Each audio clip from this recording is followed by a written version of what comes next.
కొర్రమీను చేపల పులుసు అయితే సింపుల్గా ఇట్లా నేను చెప్పిన ప్రాసెస్లో చేసుకోండి. చిక్కటి గ్రేవీతో చేపల పులుసు అయితే నోరూరించే టేస్ట్ అనమాట.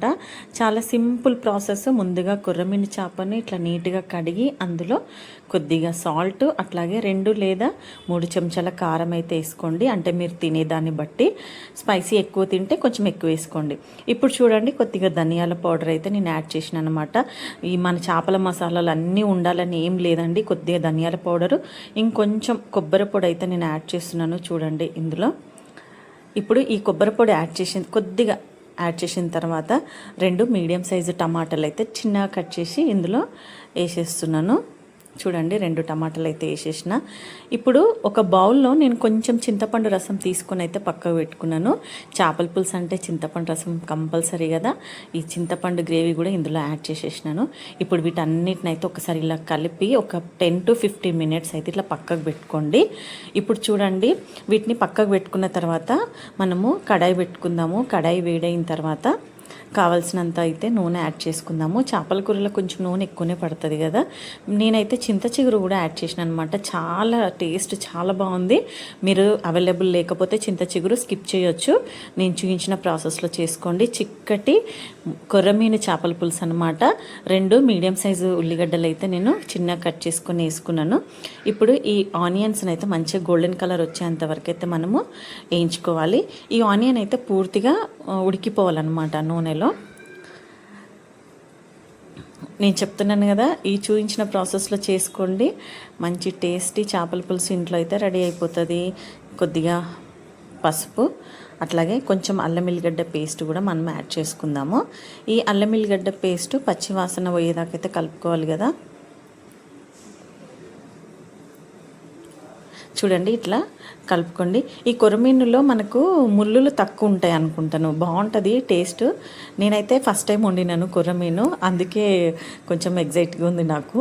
టేస్ట్ అయితే చాలా బాగుందండి. కొంచెం రెగ్యులర్ ఫిష్ లాగా కాకుండా వెరైటీకి ఇట్లా ట్రై చేసిన అనమాట. చాలా బాగైంది టేస్ట్. చూడండి, ఇప్పుడు ఇందులో కొద్దిగా చింత చిగురు, చెప్పాను కదా, చింత చిగురు యాడ్ చేసిన అనమాట. పుల్ల పుల్లగా చిక్కటి గ్రేవీ, చాలా టేస్ట్ బాగుందన్నమాట. ఇప్పుడైతే ఇది ఒకసారి మళ్ళీ కలిపేద్దాము. మనము అన్నీ కలిపి పెట్టుకున్నాం కదా ఫిష్ కర్రీ కోసము. ఇప్పుడు ఇదంతా వేగిన తర్వాత మనము అది ఇందులో యాడ్ చేసేసుకుందాము. చూడండి, ఒక 5 minutes ఇలా ఉడకనిద్దాము చింత చిగురుని నూనెలో. ఇప్పుడు మనం ఇవన్నీ కలిపి ఒక 15 minutes అయినా పెట్టుకోవాలన్నా కదా, వాటిని అయితే ఇందులో మెల్లగా యాడ్ చేసేసుకుందాము. చూడండి, ఇప్పుడు ఇందులో యాడ్ చేసిన తర్వాత మనము మెల్లగా ఇట్లా సైడ్ నుంచి ఒకసారి కలిపేసి మూత పెట్టేద్దాము. 10 to 15 minutes అయితే మూత పెడదాము. చూడండి, కలిపేసినాను. ముక్కలు అయితే తొందరగా ఉడికిపోతాయి కదా ఫిష్ ముక్కలు. ఒక 15 minutes మూత పెట్టేద్దాం. చూడండి, ఒక 10 to 15 minutes మూత పెట్టేసి తీస్తే మనకు టమాటాలు అన్నీ కొంచెం మెత్తబడినాయి. ఇందులో కొద్దిగా వాటర్ యాడ్ చేసుకుందాము. ఇలా కొంచెం జాగ్రత్తగా కలుపుకోవాలి, ముక్కలు ఇరిగిపోవద్దు.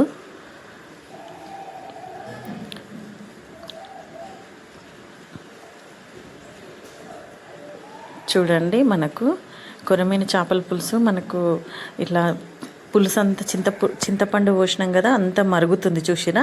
ఇప్పుడు కొంచెం చిన్న టీ గ్లాస్ అంత వాటర్ అయితే నేను యాడ్ చేసిన అనమాట.